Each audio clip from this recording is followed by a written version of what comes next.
Salmina on belando sidon e jam nokku kalka won don e ka jodor don onon e bengureji mon e bibbe mon kala kandaro ton pay kun sare e non darir ton mo e no wawo ton humpitorde fi makko o hiwro on o salmina on ara wana ka birdi salmina kala pullo futa wondo landarude ka kikide do kadi mi salmina kanko lieutenant colonel Dumbuya mi salmina kala pullo futa wondo teddinde e le Kongol bien sûr lieutenant colonel Dumbuya toro kadi be fulbe futa tay wono adi sakkiti ay do ngandi fewndo do ni wata sikkito ko pellet ko an woni sino jibi menen jibale men fous rien absolument gonga kanno arde kadi mi andintinnaw do ngandi kala ko watta lagine ko e pullo futa be barorta be bonna inde meden sabuna ya un petit clan qui pense qu'il peut détruire ele katawno den do ngandi balde no fi tay fulbe ben fo antani croisi bras o joni leƴƴi din fo no yaltude wowla ka ko be ni kon e pular wo ko weli e kara wono wela e fakko ko pular no andi jama on sa yewti be gonga be ne rawasi nedi sa wonni jama on gonga ko be wattata wiide ma anga ida boni nedi tu es mal éduqué quand il parle la réalité on te dit le petit là il est mal éduqué et pourtant nous sommes pas mal éduqués. On vous dit seulement la réalité. Dès que tu parles la réalité, on te dit non, toi tu es mal éduqué. Et pourtant, nous on n'insulte pas. Hein? Et pourtant, nous, on donne des leçons à certains gawa. Et donc on dit, ça wola ni goto gonga, o ni da bonne di lanchu mo banto. Uruwan ko wonder tonkon. Mi toro full bebe. Kala pullo futa wondo landarude. Sila gine weli ko info welani. Sila gine sanzi ko info sanjani. Awa ko be abborien kon wata yaltam be don sabuna wata goto samme sarire yalta na onti gi benjare walla ndoru moy ni mada andira ko boni be yi andirede ko boni wolede ko boni be yi wolede ko boni bona ko tawrede konko boni woni moƴƴa donc be ni ko enen déstabilisata ok acci dembe eno yiruden non be ni sanani bundo inni dawai ko do mo ngonaniri ma dum bundo inata dawai ka si bundo inni bimbi mi dawai andu ko do mo ngonaniri donc ko torondirde musibbe fulbe wonti den e lieutenant colonel Dumbuya no wodi non fulbe be famata andi ko be nota kon si alla noti hippi c'est-à-dire si alla wayliti nowru goddo hay wajida mo nanata be ni nanata dadata ko dum ngadi alfa konde dada bitoro kala on pullo ta sikkito e ngala non fere fiyo wawni depuis la Guinée opposé fulbe ben no opposé enen ko wawden jonnugol message ko kala on pullo nano yewtere an e wontugol e le Kongol kanko lieutenant colonel Dumbuya sabondu ko kanko yaltini be fulbe futa sokibe fap ko kanko yaltini imamu be fulbe sokibe ko kanko holli hande nder la Guinée yo pullo futa jindu hula hari do ngandi on wiyama be jonnata on ay carte d'identité ka ko fitun enen hide ngawji ko dum hadi heben ko fala den ko hide ngawji trop hiden pressi de mari pression e ko hunde ndanda horema pression ko hunde de duaka neddo ta hawju wata hawjan arkisema on o yiwano télécommande no windi next please no wadi next moy donc musibbe fulbe on yi odo wana sama kala wona donc mi ara yewtugol on joni fi bantama so do andi mi ko guluji person dara tala ko dum hay lamu ngom fo no respecti sabu modon e komi torton partage gol vidéo enen e wata sensibiliser de moi kille mum bonide une fois que tagado on tawama ko fietudo wondado an e min e wata mo sensibiliser de parce que fulbe futa be mijitia be wi fetudo on ka calewal ko tawata ko jolokoji wabbirte o fempe ponting ko don fetu don duwa wadede dum ko imani e ko imagina hare musibbe wonbe darde pay kun sale hande mi do tawa e ko woni progrès c'est-à-dire woni wadude promotion fi lieutenant colonel Dumbuya sabu wondum ko faala den buyi o wadi kon wonno taw très ambition mengo enen ɗen jogiti ɗo mi hollan ɗo taw ka bonforo an o andi ɓe yimɓe noddoɓe lan ara ɓe anda e fi programme o an habbede a yadna ko sabu yara acce mo andirama bonfo o yii ɗo hino ɗon mbuuɗi ina ɓaldi go e banque sakko ɗi majja hari enen ɗo fo ɗen wullude fi contribuangol on yiiɗi ɗo malgré mbuuɗi fonike men geeɗin ino ɗi ɗo e ndara e woni no ɗi yaara o hendo kanko fonike menge ino ɗo 1 2 3 4 5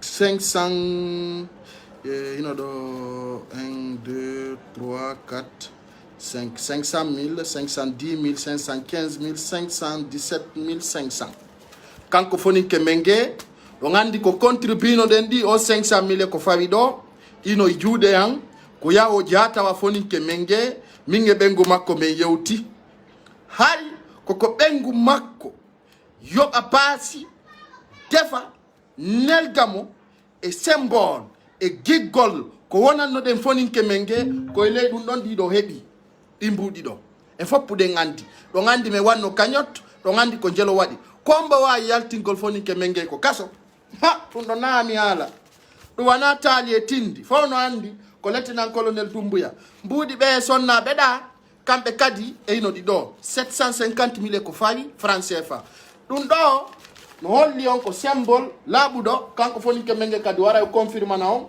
o hendoto mbuuɗi makko ɗin ko yimɓe ɓen ittannomo ko sabuna enen hiɓe mari gikke en yejjitata donc jama ko ɗum mbuuɗi ka jeeya kon ko ya haɓɓo ha yoora wo mbuuɗi e tuuba ko yiɗan ɗo ma o jonnete donc so yiɗan haɓɓiɗi ɗo adi yoori ko fiyo foninke menge hendoɗi o anda ha jama on ka Facebook yejjitano ɓen ittinoɓe mi waɗaɗi ka bon fo an ɗo kam yaha tawara miɗi jogiiɗi ka tawa tawi pen wo mi nodda min a fonike menge mbuɗi maɗi no ɗo nani hara o naɓana o message ɗo a fonike menge ɗen joganimo 517 500 donc ɗi mbuɗi ɗon no ɗo ko ɗum waɗi simi waɗɗi ka bon fo mi jogiti ça soit clair jonnon simi huɗaɗo goto hino yalta uddita sombere mum haka nde ɓaara hunduko mum kon ha panta ko haka wawa ɗuma ay ɗengal no ɓuuɓi ko waloto nanamo enna yolaki lieutenant colonel Doumbouya an ay bemmama ya holta hi si guinejo yalti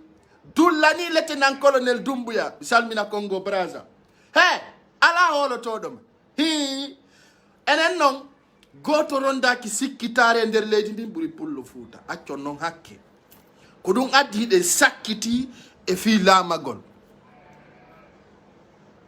on faami ko ɗum waɗi hiɗen sakkiti e fi laamu ngu par ce que enen ɗen sikkiti ko woni wo ko woni enen en hoolaki e woddo fulɓe Fuuta fuɗɗiɓe lan noddugol ɗon heɗa andi lieutenant colonel Doumbouya e Alpha Condé ko complice ɓe haldi inni la ilaha illallah muhammad rasulullah sallallahu alaihi wasallam musidɓe goɗɗo ya ƴettirama wa cofu filmama hara a wattaki ay conci e nder muɗum ɓuri yimɓe nogayo maaya miniteeri goɗɗo inama ɗum ko sama kala a andi hiɓe haldi ko humbo haalanma Alpha Condé e lieutenant colonel Doumbouya ko ɓe complice e ɗon andi o anda on to fuɗɗi ko on to hatti o anda kadi on to haaɗoyta buyno ɗo komi nani j'ai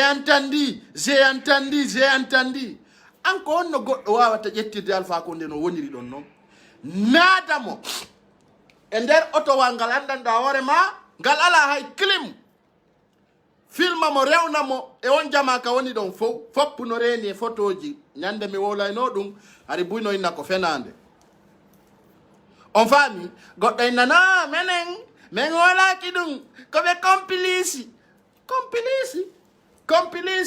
complice yonto complice ƴettama hersinama yeeso aduna o fof waɗama dictatoriagal onon ɗo on sivano o bandijo wiyeteɗo e honno Damaro so arayno taw ka bureau makko on yiyayno taw ko gardi woni guerde ɗon a yiyay ruwa ɗum noon foppuɗen andi e ko piiji dandanda hoore makko wonɗi nécessaire an komi torto fulɓe Fuuta ɓen wonen e ɓaawo konngol kanko lieutenant colonel Doumbouya si on jaɓaali minen do meɗen mbaaw makko min mi jeeƴata yo gooto yiɗumo walla yo accuɗo min komi innata ka o sorti ɗon prisonnier politique o yaltini en e landanagol Abdoulaye Ba landano kaari e kaari mayen e groupe kaari jonnodiren juuɗe wallidiren e kaari jonnen kaari waɗen man jallaji minen min toranino ke yimɓe awnduko amen jimusi kanko lieutenant colonel Doumbouya wari o fereni ɗum fop o darni ɗum fop o wi ça c'est terminé nous sommes là pour vous libérer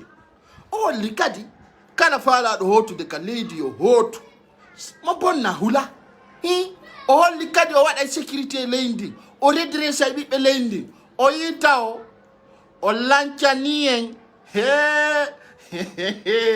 bandije woni limosude ɗo ɗon andi gouverneur Conakry on ko neɗɗo huɗanoɗo taw o lagiɗi fopp no huli fi makko o ari taw kon o watti elminde gouverneur Conakry on fopp no andi on faami ka fopp no andi ɗum ɗo on gouverneur Conakry o watti debbo gouverneur jama amin mi anda ko nu faal ɗo ono mo yiɗo won hoolaki mo yiɗo wono ngon hoolaki few ono ngon hoolaki ay goto ko ɗum goy rester à ça rester à dire non j'ai confiance à personne menen non menen génération conscience hay e goto wawata min waddidirde lieutenant colonel Doumbouya hay sindi taggama ndi ɓarama sina o sans opposition makko on menen do meɗen kellani mo nan e kala wonan ɗo lan yo wonanmo sabuna menen do kaw itti men ɗon ko ha ɗon nani lieutenant colonel Doumbouya heɓi golle menen meɗen mbawma kala kadi anduɗo gonga réalité ko yimɓe pocco paccannotoɗo fo wo laalaji jani combo hande ya yaltino e prisonnier jo politique a musidɓe fulɓe ɓe yahi ɓe inni lieutenant colonel Doumbouya wo fulɓe ɓen ko 3 mois okkimo awa noon ko ɓuri kanude watta en jaɓu dey ɓe waddidira en watta en jaɓu waddidirede e lieutenant colonel Doumbouya min ko ɗum mi torto kala pullo Fuuta menen min tefasi ko Mandeng laami min tefasi ko pullo Fuuta laami min tefasi ko forestier ko min tori ko kala laamotoɗo fonna leydi ndi ni execo hara mo bonna hula bandiji ɗin sokete minen ko men yeli kalamu mo ino wona ɗum andara e tawa kadi ko ɗum wonta min ko ɗum ɗo mi mari komi haalana on mo kala ko tori ko ɓutti ka leydi men mi andari yimɓe ɓen no mari kundule min hari miɗo jiɓi andude sino wodi guinejo wawɗo haala minen do meɗen mbaw makko meɗen yiɗi e kala kadi jokkuɗo ko jokki ko c'est ça la réalité mo haɓɓitike noon ko waddidirgol en e oɗo adda haalaji jani hara hay ka ñaama ala hay ka waalo sina hunduko hara feƴƴa ɗon meɗen do meɗen tori resimisugol anda ko woola suɓa ko woola kala do mo hunduko mum ko naadi a yaltata sabuna oɗo ko waɗi kon ça reste dans l'histoire en Guinée donc min ko ɗum ɗon mi mari komi yewta telen ka fulɓe Fuuta ɓe wiwde ni on andi fewdo ɗo ay buyyay ka makko ton o resetiɓe ko woni innude minen ko min hokkimo ko 3 mois aray ɓe fuɗɗike mo yennude ara ɓe fuɗɗike waɗugol ni e ni ko wallahi billahi tallahi lieutenant colonel Doumbouya sa jokki ko jokkuɗa kon ɗo ittugol bandiji ɗin meminaɗi ka leydi hollaɗi mo bonna hula ka leydi minen nde meɗen mbawma nani minen meɗen wonanma hande komɓe mon suusuno dartagol fabu komɓe mon suusuno dartagol e onno innete bandiji ɓuyno ɗo goto sustano darade yeeso majji enen koɓe fabarayno en ko ndiyam wulɗam koɓe faborayno en ko ndiyam wulɗam e gaz ñamako fof no andi ɗum haɗi ay pullo Fuuta wolanama ko yoɓe change identité mon miijiteɓe añama ha ɓe inna ha hande kadi anga fodda e carte d'identité walla gimi ari enen sukaɓe fof mo kala falike saku aventure ka hande sa goɗɗo no inna wota e lagine ko Allah e colonel Doumbouya hakkude e Allah sa hande pullo Fuuta no inna kuppa e biye ya lagine jama e piɗen dulli wattane ila do na fof noon dulli ko ɓen wonɓe yawandemo ko ɓen dulli donc nous on apprécie lieutenant colonel Doumbouya hande ko kanko woni sabu Abdoulaye Ba yalti ka kaso kanko woni sabu yimɓe buyno ton ɗon anda e opposant ɓe go yaltuno ɗo ɓe suusali a ñeƴƴude mi da men mi non mi goy no wodi no opposant be yaltube be susala udu to golundu ko mabbe kon seul les mairies de Kindia Mera Blay Ba ko kanko ton susuno wowlude wiya oui bien sûr je répète Alpha Condé ko ex-président kanko ton susuno wolde minanno wobbe no dammi ye anani ko ali kon ko la marana gongore wadi hoti ka kaso tawno solution mongon ko felugol pay kun innocent taw way hunde wada piya goddo wada goddo ay hunde taw non ko nomar don ko wadon innocence asikay kanko woni Alpha Condé asikay kanko woni Sidi Ndiaye hande Sidi Ndiaye no way tappude bernde men ronka mo ittude donc dun don ko yon andu hay bembe holorno den induden ko bibbe worbe hay be yalti ka kaso ton be susano ngejjude hay wadugol be susali de ngandi ko biddo gorko goto petti yalti wi awa menen dey men holli ko sellu dale woni président Alpha Condé ko ex-président jawali talle lendi woni rino kombe mon susuno ngejjude ko yo posangoy do fo hombo susuno hande o Sidi Touré arino seka ka wadi ayo nela naka koy Sidi Touré o mo yoto warna gina yo nela naka ko avion wangala lapine o iwri lagine fawno andi aybe jatti passeport ma Congo diwni il a tremblé le moment qu'on a récupéré son passeport. Il n'a pas pu parler. Mais addi kadi adzambe kamako ndenyande jemma foda naka balde tati ayontere o jeje wetti passeport ma Congo ya Côte d'Ivoire. Et aujourd'hui, on voit le retour de Sidia en Guinée et tout le monde sait que qui est Sidia, qu'est-ce qu'il était capable. Faut no andika hande lansana fuyante imo artude. Django Siala Orlando Djabi, grâce à lieutenant-colonel Doumbouya, Dadis Camara Artay. Il sera accueilli par le c'est-à-dire par le CNRD. Enderley de la Guinée. Dadis Camara fono anduno ko neddo bijaado tele Burkina e hore togni. Tawno do kadi ko jaggado. Il était trahi par son entourage. Le général Sékou Konaté, appuyé par Alpha Condé. Fono andi joni non ngartay ka bantamasso jamma partager alla no way lieutenant colonel Doumbouya kono lieutenant colonel Doumbouya no way Alpha Condé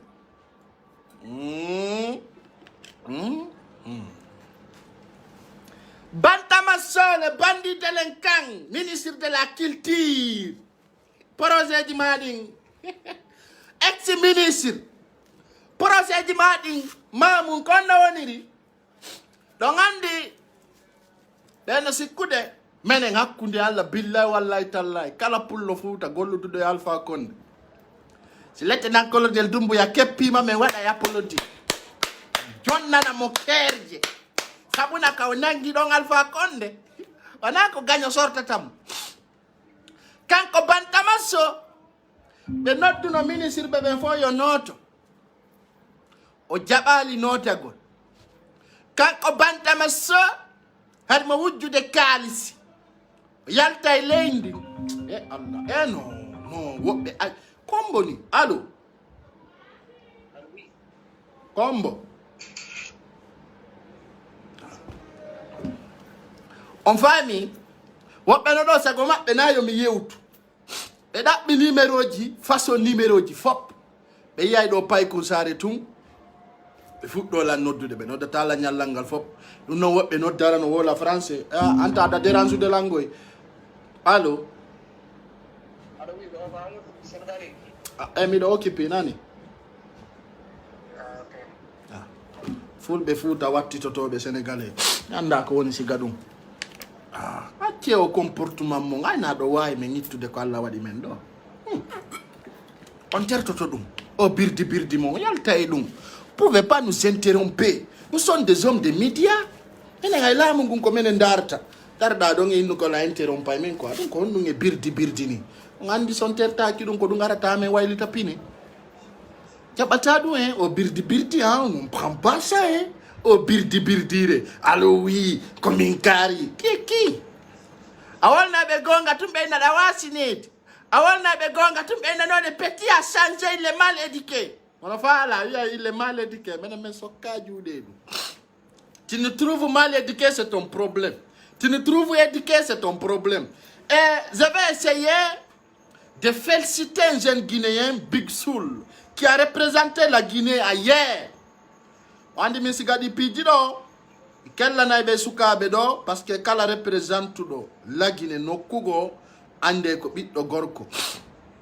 Donc, Big Soul, mi wala mado honneur, atom fait de Pidigo, o souka do ya abonné donc à page mako, hanki o représente no la Guinée à Paris, ka événement à Pouchou, haray, et Big Soul quand même, il mérite de cœur, mettez le cœur pour ce champion. Il a pu bloguer jusqu'à représenter la Guinée ailleurs. Donc ça fait partie de notre combat. Tout un jeune qui a pris un coupe, il mérite d'être soutenu. Mais Guinée bébé, ayo do ko pullo, be watta si ko garampe ara no makala no partage la photo makko. Be na no ful bébé avance ta. Koni onon ya oton. Minimisons go da avance tout kadara wala tam. Oui, donc tout le monde, tous les peuples des réseaux sociaux doivent lui remercier pour son effort parce qu'il a représenté la Guinée ailleurs. Donc, Big Soul, big courage, big... Quand je me lis ma français, tu peux tomber là-bas. Parce que moi, je suis grave, quoi. Quand je parle trop langue française, là, il y aura des crises en France. Donc, ce que je vais te dire seulement, félicitations. Et pour cette couple-là. Ah, Jama, manka bantamaso. Donc, on dit maintenant qu'on y aurait amené de orienté tout quoi. C'est pas de masse, c'est de naturel. Haray bantamaso o bandijo. Donc, on dit ko uba drefa o dogina ino Amérique. O bandijo ko kanko dogina ino Alpha Condé uba drefa telen Amérique to. Awender mum bantamaso artira lagine o wada ministre. Ministre taximètre. Alors si kender bandi agal makongal Marseille musiku de ko woy ko ngandi. On ngandi no wodi bandi be hari be holaki hani ko kuje ta Alpha Condé wada billahi hari be holaki. Be holaki hari Alpha Condé e joge. Si hari be holaki no wadno ministre be sikube ko sama kala wona. No way no wa fulbe fulta kadi sikku nobe. Alpha Condé est jogué. Alpha Condé est jogué net. Dans ce cas, Bantamaso, il n'a pas répondu. O répondali, comme il dit, bébé nodako. Quand ko kaso di fofana. O inni kala ministre Jomakko yo noto, ko lieutenant colonel Doumbouya noddiko. Quand ko notaki, wadi délinquance yagan. Wadi wasere nedi. E ga ender mun kanko mo récupérer de bien gidin. Eh non. Allô? Oui, Nandi ko direct on mais c'est une chose qui a été informée très important aussi. On non. Mais ça va ça gagne de another la yo. Dondo akuni alla dondo wela alla. S'il te plaît. No, minni wela alla parce que si taw na wata no wolte do wano accudami gayna no dal. No. Ida way wawlude do. Awa wawludo. Non, je vais t'informer d'abord en tourne s'il te plaît. Oh ouais, min kodo. Le climat après. Ça note ti la mi jettata. Ça wala do ça note ti la sim jet. O wata la interrompu do yibe ko yoba be budi. C'est-à-dire o ino jama comportement mabbe on ka. Quand nous information au Marco Journal, I mean information ango et quand on hendoto, on a abonné bebendo. Et si tu as une information à me donner, il faut donner à mes abonnés. Rien que ça. Ben no do be wata soy il faut pour filer lieutenant colonel Doumbouya wata on noda. Kala jonno information sur lieutenant colonel Doumbouya, je ne veux pas. Toute une personne qui veut s'expliquer à propos de lieutenant-colonel Doumbouya, tu peux faire pour toi-même. Hey, t'as notre dangina hola qui lieutenant-colonel Doumbouya mi fa la kadu. T'as notre dangina la lieutenant-colonel Doumbouya koni iwai mi fa la kadu. T'as notre dangina la lieutenant-colonel Doumbouya Alpha Condé ko complice mi fa la kadu. Min kala notre do la vie lieutenant-colonel Doumbouya ko encourage golmo. Min ko dum woni komitori. Kala fa la do non. wiwgol kañum hino mari information hino jawri hino tippi so ka juuɗe ɗum dey mais i bandiji ɗi fof yaltata ka leydi. Tout un bandit ne va pas sortir en Guinée. D'ailleurs, mais il n'y a pas de frontière, ni l'aéroport. Donc, un bandit, on a un mari comme un wadabe. Donc, c'est Guinée, Bantamasso, lieutenant-colonel Doumbouya, non d'un ministre de Fou, Kanko Jabaliad. Harimosi Kude, Koko Worikom. Ben Alpha Konde Mayara ou Mayal. Ben Alpha Konde Nanga Mara ou Nangaka. Dans ce cas, Kanko Bantamasso Saliyad. O lutti e suudagol. Hande non ka 20 euro yonata ɗo ɓe keppimo. Min non ko mi torto lieutenant-colonel Doumbouya. Kala biye moman. Kala ko jogiti. Na defi ko pullo ko mi pullo. Kala bandi alduɗen en tefa ka o jeyra. Woni siko fore siye. Woni kala wondo. Min hay sa landikelam. Hay ka sori fofana fo a henya e jogi. Kala mo noddunoɗa ɗum néglige argol. Tappumo ayona. Lanca orde waɗa bantu. Parce que ɗum koye délinquansiyagal ko bandi délinquant. Ko honno lanɗo leydi wawatama noddirde salɗa notagol. Ko bewre ko Allah meƴƴi kon e mon. Ko wasirnedi ko Allah meƴƴi kon e mon. Ɗon sikkude arrogant yagal ko jogino ɗon kon ko ɗum marsata. Ɗum lanni la Guinée sera redressée. Sera redressée. On va vous redresser tous. Mais natira yo me redressa on ha. Me redressa on va pour mon. On va vous redresser. Bandiji délinquant surtout no de ugol do gardi wada wiru warure. Jawra tippo famina kanyum ala ko buri dun. Ɗum lanni kala mu lieutenant-colonel Doumbouya tout le monde c'est même pied égalité. Chaque Guinéen est concerné.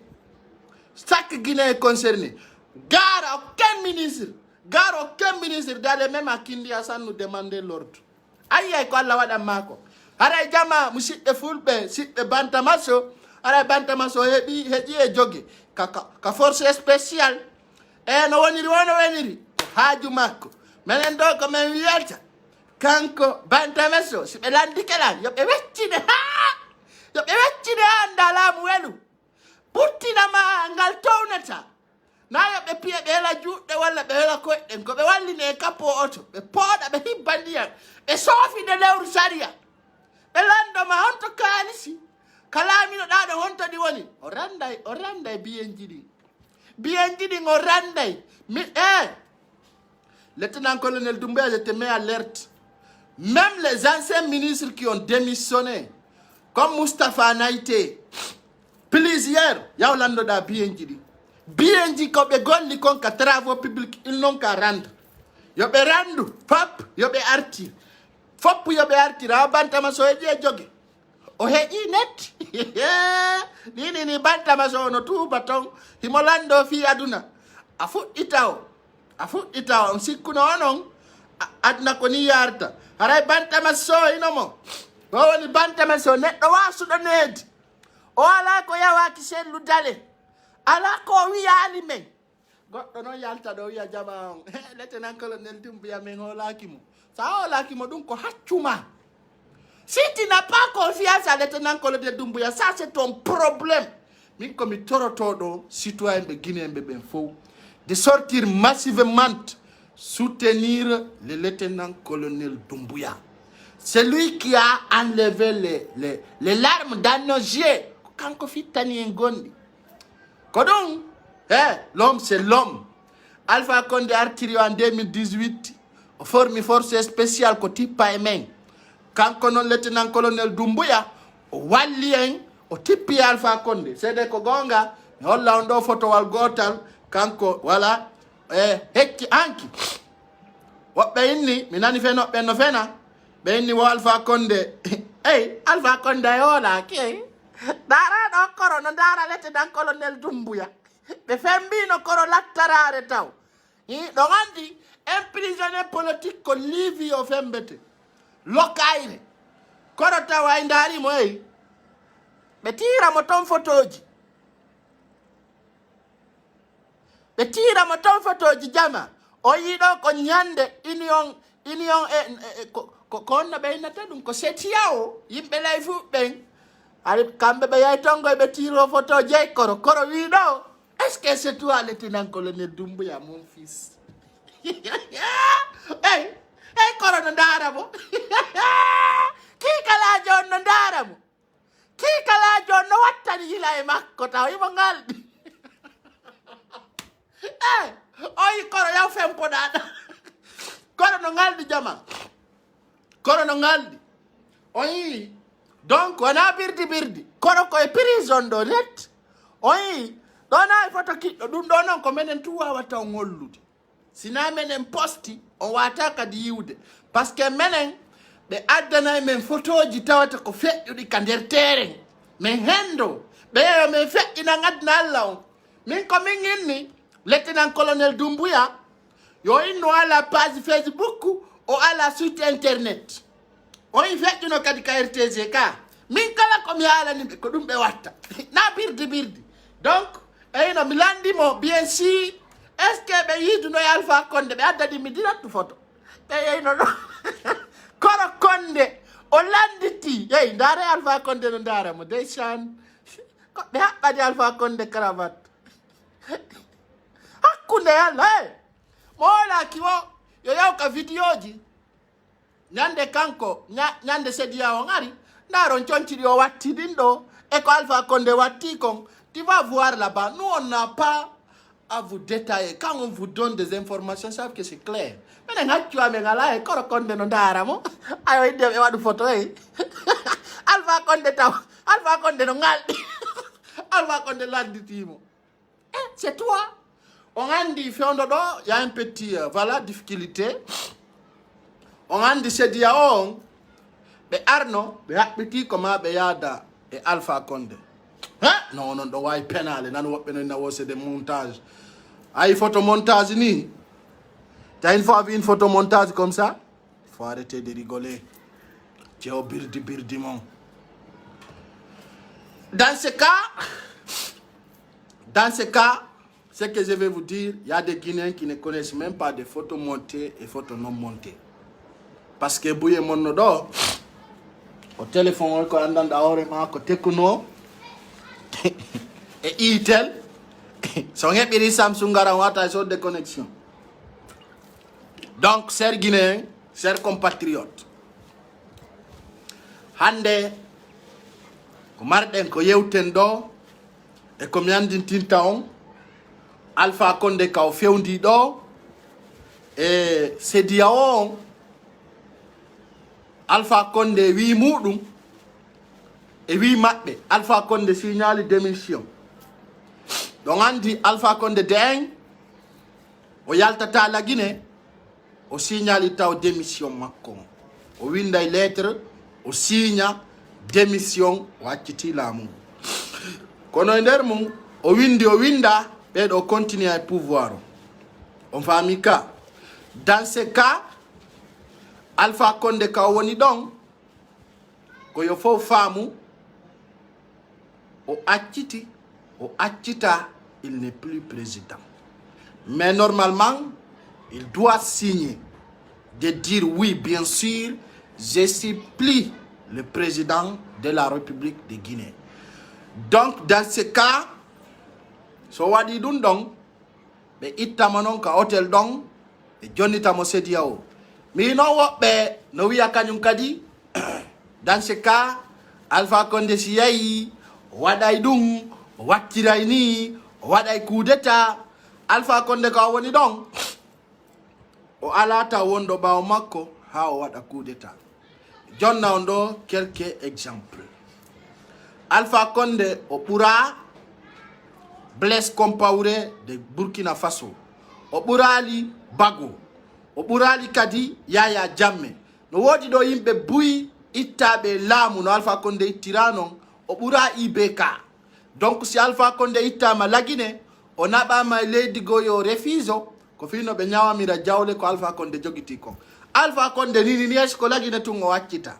O ala force mo addata wawdo litugol contre force spéciale o wawata do ngandi hay kambe ko force spéciale be mantorayno ko force spéciale wonno ko ɓe mari mouvement mo ɓe wonno mantorde menen ko force spéciale woni komin hoolori jon noon on force spéciale ɗon hande wona kamɓe contrôle ɓe donc e ɗo gandi ko ɗum he tan oriyanto e piiji ko tan oriyanto Alpha Condé o yalti la Guinée il peut pas nous affronter o ala on puissance ɗum lannino tappuɓe ɓen Alpha Condé buy andi piiji goɗi tawata hay e Nations Unies nokkeli buy ni menen ɓe jentaɓe ɓen jara meɗen feƴƴina ɗum donc wana ko men hollirno kon ɗa on vidéo ko tawata américain ɓe a participé dans l'opération e ko tawata koye nder 3 heures de temps tawi ɓe nangi Alpha Condé ɓe keppimo ɓe jogike mo ha o satti o wawali memminago e komi toroto on ɗo kadi komi toroto on ɗo no guinéen ɓen ɗo gandutu ɓe rewa e rewetede ɗen fof par ce que politicien ɓe rateɓe ɓe arti ka leydi ɗo gandi Alpha Condé ko neɗɗo tawɗo ko neɗɗo bandi kono wona e yeeso lieutenant colonel Doumbouya yeeto on ɗo noon mi avertisa noon Sidia Touré bien sûr Sidia ɓeneyde woyimo moƴƴi kono noon Sidia suusa reedu Sidia il n'ose pas wana neɗɗo suusuɗo reedu a wolnaymo ɗum tun o innama komi mawɗo je suis un vieux le combat c'est pour les jeunes ah Sidia tu es revenu en Guinée en faire wiruwaru y a pas de problème mais andintindama tunde wotere toute une personne qui travaille avec lieutenant colonel Doumbouya et dit élection diaroji ɗo tu ne seras pas candidat aux élections présidentielles yo la pula e ngulamu e gouvernement mo lieutenant colonel Doumbouya woni addude ɗo so yande parti o politique buy retiri ke eyno ko ɓe wowlana ya jaba lieutenant colonel Doumbouya wiɓe kala tawaɗo e ɗi élection ji ɗo a tawet c'est à dire e o gouvernement wonɗo arde ɗo transition ɗon ɗo sa tawama ɗon a tawetake ka élection présidentielle joni noon ɗum addaniɓe hande kamɓe koɓe falano ko participugol e o élection c'est à dire e o gouvernement ɗo hay kamɓe o yino ɗo hari opposant o e buy fuɗɗike dogugol yaaka makko kanko kadi o fanki put arɗo o inna sa participe e o gouvernement ɗo a participata ka élection présidentielle on tigi yara ɗon ɓe rewtira ɗon joni noon hino probléme maɓɓe o ɗon andi ko wiyete confond déroulement fi présentoyagol ka élection ji aroyay ɗo beaucoup d'opposants n'aura pas le moyen mi anda son famille komi falan kon alande tawoya ɓe ala tawa e budget ko landete kon fi participegol aux élections présidentielles so yi wano bawuri ngawtina ɗo ko ginni ban je suis les premières personnes d'y aller là-bas pour rencontrer le lieutenant colonel Doumbouya kabo jonnunomo message kala participe ɗo c'est à dire o ɗuma ɗo e o gouvernement wonɗo arde ɗo a tawtetaki ka élection présidentielle itti ɗo siɗa faala ta pose question hande kadi hay goto a yiyata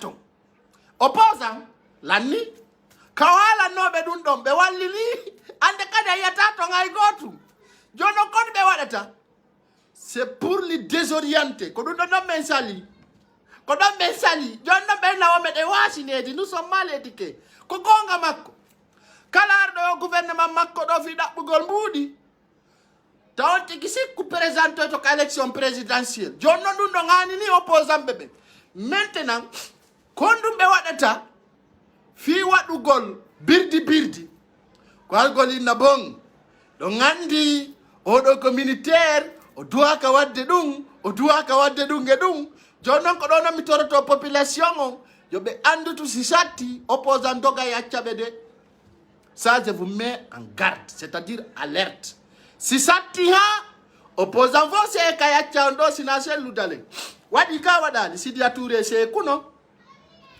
kanko Bawuri o se kuno kanko Lansana Fuyante o se kuno jon no ay be nani ande ino ko hebi be sikkude ay oya inni aya inni o fala do yar contribua be wallindira fino lendi yara yeso o wattani be don kadi kala tawa do gouvernement transition on tigi tawetaki ka élection présidentielle ko don be fo be retiri est-ce que depuis on de way do yite ton opposant depuis on de way do yite opposant jone ya visitamo on yiti ngay gouvernement on yiti be parce que don andi ko sottu be fenande dekka wujja nyama ko nebi donc do so fay jama communautaire tout la motodo communautaire tout yotondo sabuna kala noddado wiya yo ar participa kono non sa participer au gouvernement do anga tawetaki ka élection présidentielle be ala jabude jonno be jodi kadi ibe pose des questions be wiya no he do andi ka onde tuma élection jidi wadete joni ko dungani ni be quoi joni na ko wola ni be kon mapini be e no ko ani ni be kon joni ko est élection yaite ko dum do mapini be wobbe non yalti e nder mum no wiya no gasa ko 2 ans wobbe kanyum kay no wiya no gasa ko 1 an wobbe nende o gasa ko 3 mois wobbe nende ko 6 mois awa do non o laba na yon poyo non opposant laba na yon poy o nganda non do joni kombo do leji ndi golle o biddo gorko do ko mardo experience abede ko mardo experience tawo kadi ko réalité woni arde leydi ndi jono kono mapini be andi si be tawama do be tawetaki ka élection présidentielle si be tawaka do kadi be wawata hebude mbudi ko be yoboya fi présidentielle donc dum do non wonandi be joni des soucis opposant on fo wonani be des soucis kono nder mum e nganday honno wonirta laba na yem poy qui aime la Guinée, qui aime l'intérêt qui aime son intérêt personnel. Parce que un programme dit, nous on mapini kala opposant joande der leydi ndi. Sago mabbe non ko be tawe au gouvernement do be wada wiruwarure si élection on batti ke be démissionna ara be wujji mbudi be tawe kade élection présidentielle on be jibindira. Dum do marsata ko do wadi so rappel taw yo Dadis Camara artu Dadis Camara yota jango igo Sidia artu tum o fewnirali ka kanto o fewniri ka makko parce que be andinama do kala participe do yo élection do himo tawoitaki ka présidentielle jonno hino ko amini buy so yani opposant be no pose des questions qui va être premier ministre est-ce que la Guinée do nande taw be inna ko kari wodate premier ministre parce que kala hala na be innete sa tawto yi dodo atawoitaki ka élection présidentielle on tigi dekka don do non ni opposa so sikki non on yannaymo sabo wala ni on kangonga on sikki fenande ko non mi daranto on sumano hara mi do lagine mi do kansa amori ko kansa amori mi dabbata continuer mi jodo kansa amori mi dabbata continuer kami tego on fami ka don mi jodo to suma mi bombarda on non parce que do ko gonga on andi be kambe na servu gol leji dimbe faala kwargo wada délinquance yagal wada bandi yagal wada étrocentrisme marsata dum sikki fenande sikki birdi donc kala tawade yo gouvernement do yontigi accu don ko don non yotto joni opposant joy gota la yarde to on yi ton opposant o yi ton ancien gouvernement sabuna kanko fami kanko lieutenant colonel Doumbouya wadi on proposition donc wandi position bandi jidi on sai o décide hande kadi gouvernement ngom e natata ka banque ji fi yalti gon budi l'ancien gouvernement ko don o analyse direct wandi bandi jidi wodi ko di formi parce que hino problème mabbe on donc andi wana RPC arc-en-ciel woni problème Ousmane Kaba en sustange udeni Ousmane Kaba hanta o ñeƴƴa mo andi école makko on ko mbuɗi gouvernement ɗi darnira si Dadis Camara arti o rappela hay ko ɓiɗɗo makko on janggayno ɗon ko combien de dollars o yoɓayno par mois hey jama bandiji puy sintiray ɗo balɗe no ara bandiji puy wullay ndara tawa mo ko bayno jooɗimo fesa ara o piyaka o wulla goɗɗi ɗi jaara hi ɗum ko ɗum min no wata hawji laamu ngon no arde he mo haw jaali laamu ara ha tawama tawa bonna donc dans ce cas Ousmane Kaba o susta ñeƴƴude ni o susta par ce que mo andi université on Kofi Annan ko université l'argent de l'état ko l'argent d'état on école même poursuiva ya wonta école publique cette université va être une université école publique pour tout un Guinéen mo andi yo ñeƴƴu hey na Alpha Condé ni de so ino no supporte Alpha Condé ko fi taw université ɗon ta démaxé ko woni nder ton ko kono ara e joni abbe dadi sino arde janggo hewtay janggo na yiɗi goɗɗo janggo na faale goɗɗo dadi si tippa e leydi o wontida noon e CNRD o andi dadi si ko radio kanko o wolay fof sen forestier o woɗay ko andi kon fof kala ko andi o wolay hey nagi de wena woni jama en gudorona e sar nde meɗen garde ɗo andi jama mi yewta ɗo seeɗa fi yimɓe addamɓelan o kum vidéo on ko wiyete ko Fatou Ñeeloy ɗo gandi tawa layti on e systéme annora banu adama Allah sansinomo hay yiwɗamo ko ɗum minni on yaadu Amérique sansata jikku huɗaɗo sa naɓi huɗaɗo Makka o hajjata o daroto o tiragol photo ji sa daariɗo alajiɓe puyno mari photo ji Makka par ce que kamɓe wona hajjugol ɓe yahi ko tiragol photo ji ɗum noon no wayi si huɗaɗo yahi Amérique fi guerto no yombi o ñamata o yette kanko ko koyaye o faala a jama ɓeno sikkude lieutenant colonel Doumbouya ko inno gol lieutenant colonel Doumbouya ko nene ko tan on namo RPG de lieutenant colonel Doumbouya il n'est pas d'RPG inan ɓeya ko ɓiɗɗo Alpha Condé ɓiɗɗo ma no hoccirewa baalum tippa e ma ha weccintinama e kan jawnama o to ngalala kilim ɓe wi woko ɓiɗɗo maɓɓe kanko noon o wi nde wasere needi e angal needi ko Allah meƴƴe maɓɓe kon e vengeance e heen ko Allah meƴƴi kon e maɓɓe ɓe yaw laggine ɓe waɗa ɗum si ɓe waɗi ɗum ko min gattotoɓe nangude ɓe lutta e suuɗagol o gandi iɓe wiwde o eɗo kirɗa mbi ko abilla andi si goɗɗo feeti ayiyay mi tun tawa o feeti ka hakkil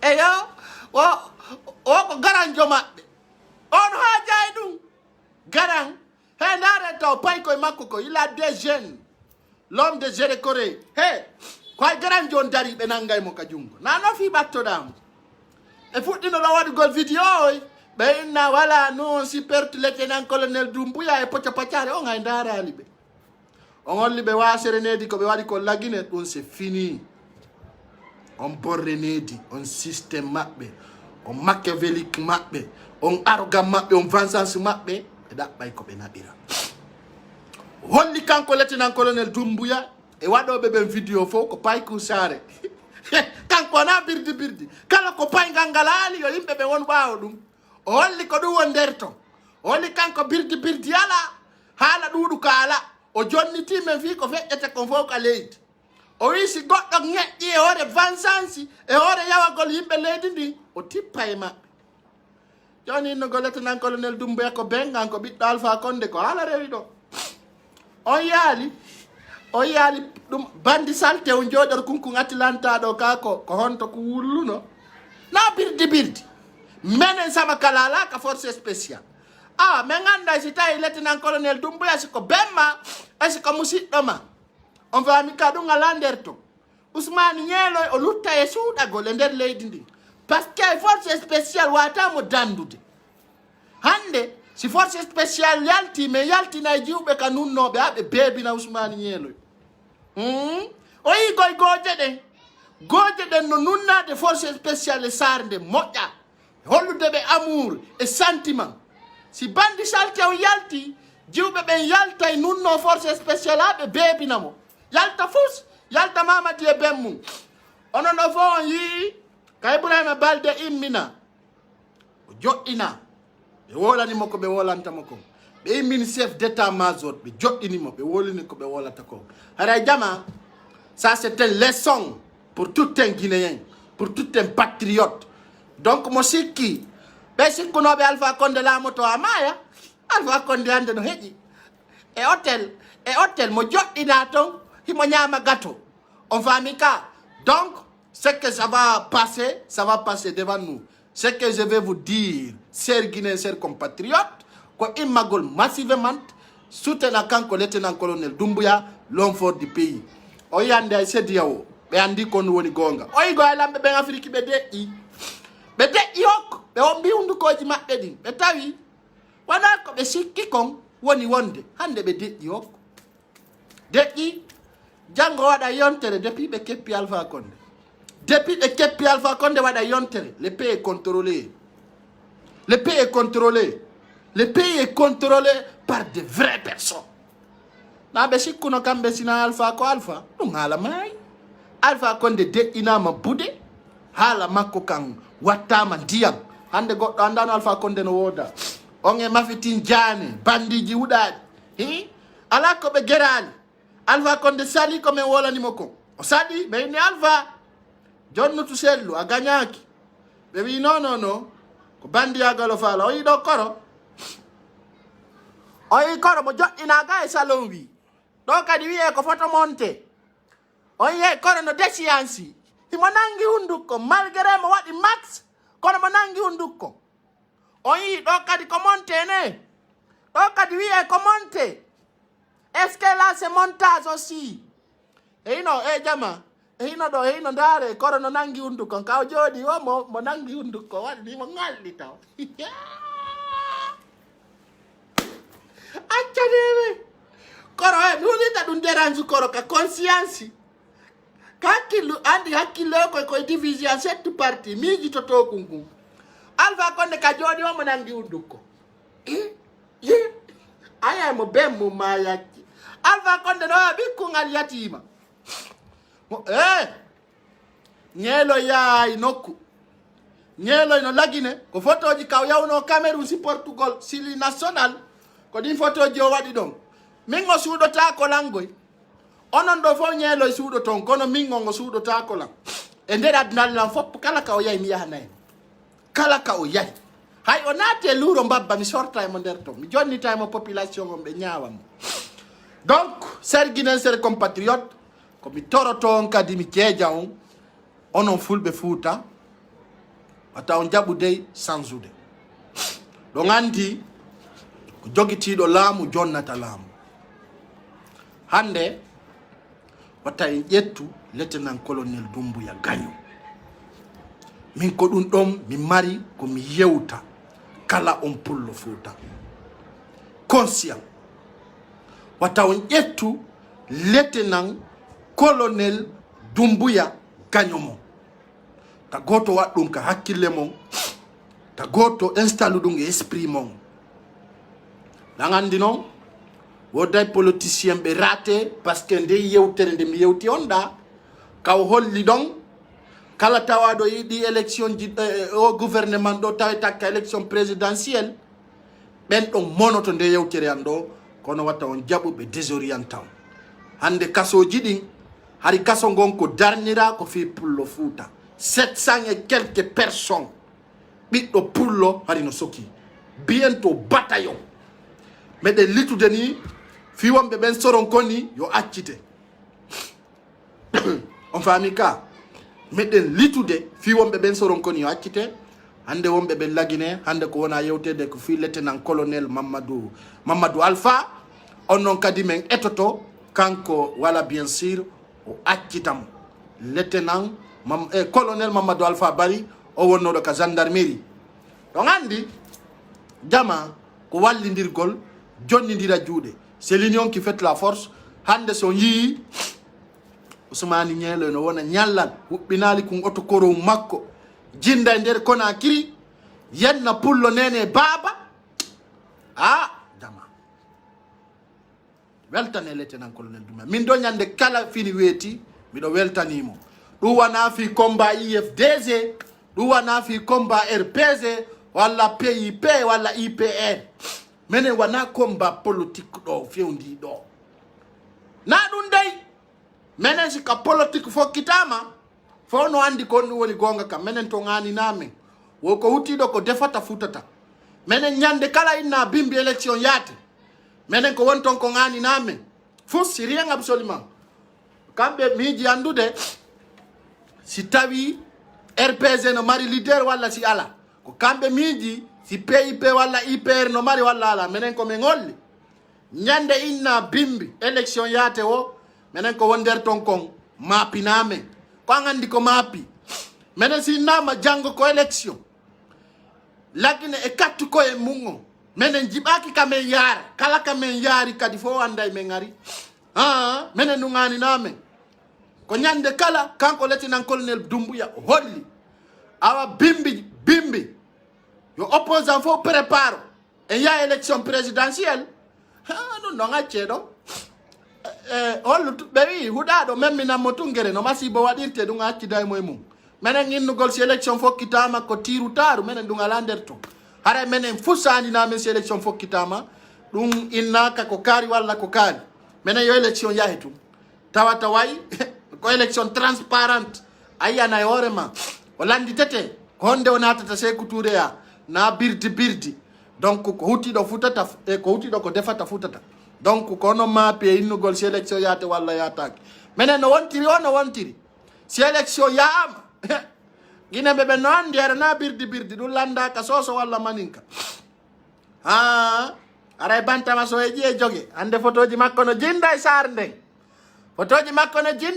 nden ndeysan eyno ɗo kaɓe keppi bantama haqqimo o yoori bantama ari no jogudo yalta sar nden o yi force spécial on haqqimo o yoori bantama e bantama ɓe haɓɓi bantama jama eyno kaɓe haɓɓi bantama jama yiɗano yaltinande o vidéo ɗo abbe mi hollan ko ɓe haɓɓi ɗon bantama so ɓe aranimo e jama ɓe haɓɓimo ɓe yoori habbe mi ara abbela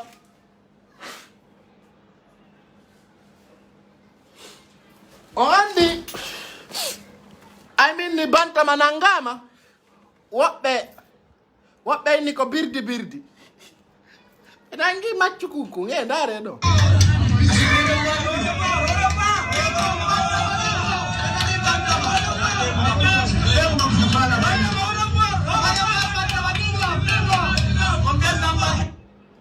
awa jama joni menen men ngolli kala ko feƴƴata min adda e preuve min adda vidéo min watta ɗo on andi sa haali hunde haray ɗa mari preuve ɓe arani bantama ɓe haɓɓi mo o yori ha wayi jogue force spécial iɓe baki eyno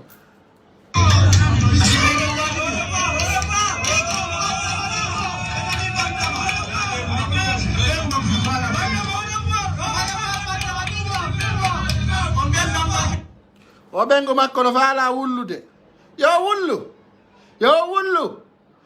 wullu simo faala yo wullu eyno pick-up jarande bantama ɗe eyno de ko force spécial jama kala mo notake andi mi haalani on sikki ko sama kala e o pagean kala ko mi haali ɗo jooɗe ɗon o bantama e libéré jooɗe ɗon kon ɗum haɗi o noto ko nodda kon haɗi o noto donc ɓengu makko sino faala yo wullu sino faala yo fanko force spécial ko ɓe waɗi kon kamɓe bantama so en birdi ko ɓe waɗi kon fulɓe ɓen tay Allah fuɗɗike ɓe yoɓude on foppumon ɓe haɓɓa yon ha yora on randa yotoje ɗen randon biyende l'état on randon kala ko tawata e ko état on jii sabuna ɗum ɗo ko ɗum fodduɗo hakkunde Allah ko ɗum fodduɗo ɗum ɗo hiɗon foddi e ɗum ala kon wolanaka hiɗon foddi e ɗum ɗo gano fanɗani o c'est petit pour vous wallahi billahi tallahi kala ɗo min ɗo kala pullo golluɗo ka gouvernement Alpha Condé si ɓe yanima komi torotoɓe Allah to ɓe échoue yoɓe nangue ɓe paacini ha nantodira paacini ha yona sofinama ha nantodira yalta fus habbe ha ñande usuma mi alani on ko wallahi nyande Usmani nyelo yaltiti be da butude mo goy hibe da butude mo ayo video mo min no yo ngadde nan kambu di woni don mina bani be mo hibe da butude mo sibe nangimo ko ni yiroto on sikkay ko sama kala be arretay be foppu mabbe be arretay be e hala ko onno be onno wadirde de wasiri nidi haray musibbe si Allah won jabi insha Allah jango à partir de 20h haray de wontidi e koto tola kapaz meden do fi piji buy e actualité ji leydi ling tawatara fo kay no nodditar gol heditonde yewtere don e haray ko dum e mi mari ko mi yewtaw haray ko andintingolon e video do piji buy e tawde kadi do ngande ande sukabe yaltuno kaporo ray o kombe o son do si wayno diren sibbe wonbe darde pay ko sade haray ko on partage video ji dim bien e haray ko e goto e weltondirane. I remember 1998 when they come around my area to call players. Waiting with some blood. 1998. I don't know what happened that night, man. Look at the children dying. Look at those fellas running away. Going and black flying around. Vampires in the number around. Keep us like this area, man. Nokugono dana no liba.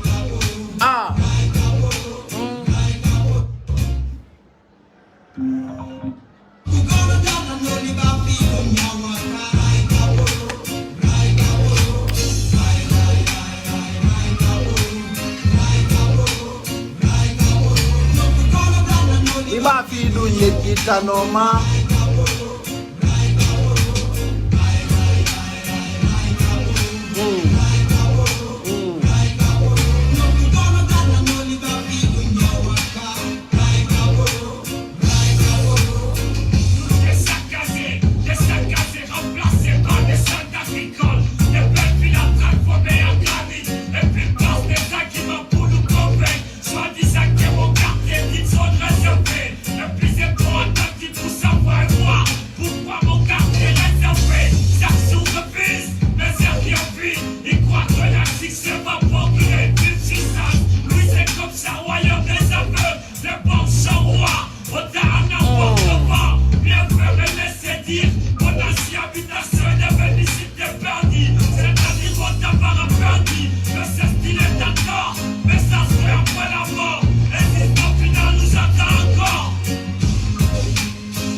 L'artiste s'appelle Bunkaya Faya.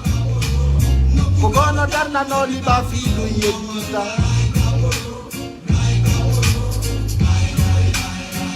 Awadale. Kogono darna no liba fidu yekita no ma.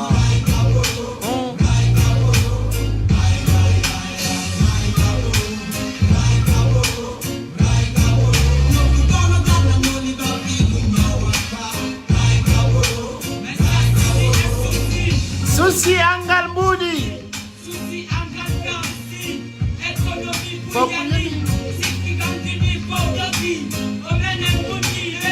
Rai Kaporo.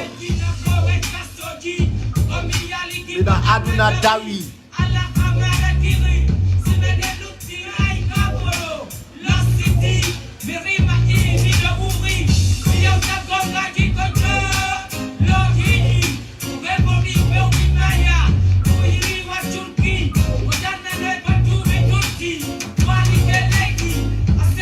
Takube Chondi. Aino Darni. Siki Muti. Ha.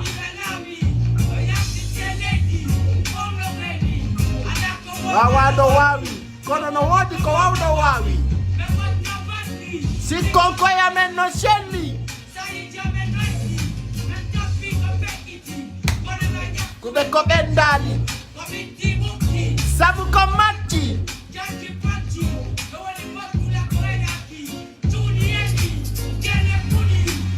Terima kasih.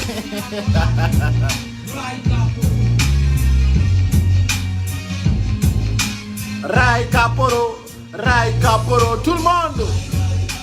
Rai Kaporo, Rai Kaporo. On va t'avoir de Rai Kaporo. Rai Kaporo.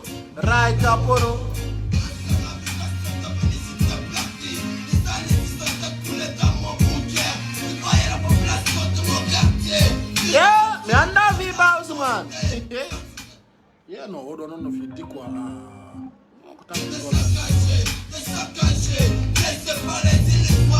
No, c'era papa.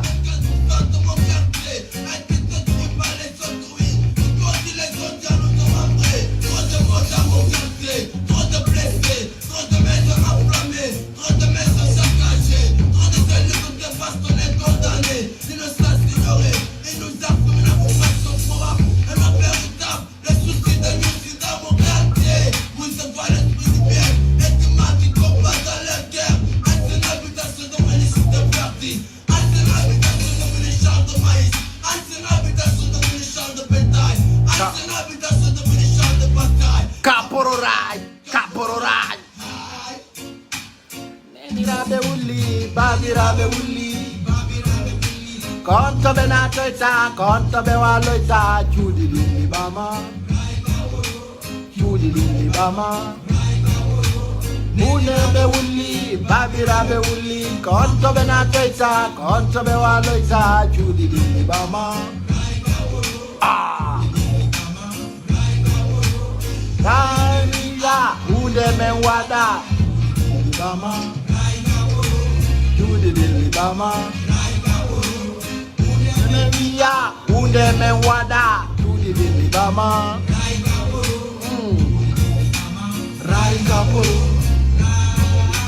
C'était ça, chers abonnés, chers compatriotes.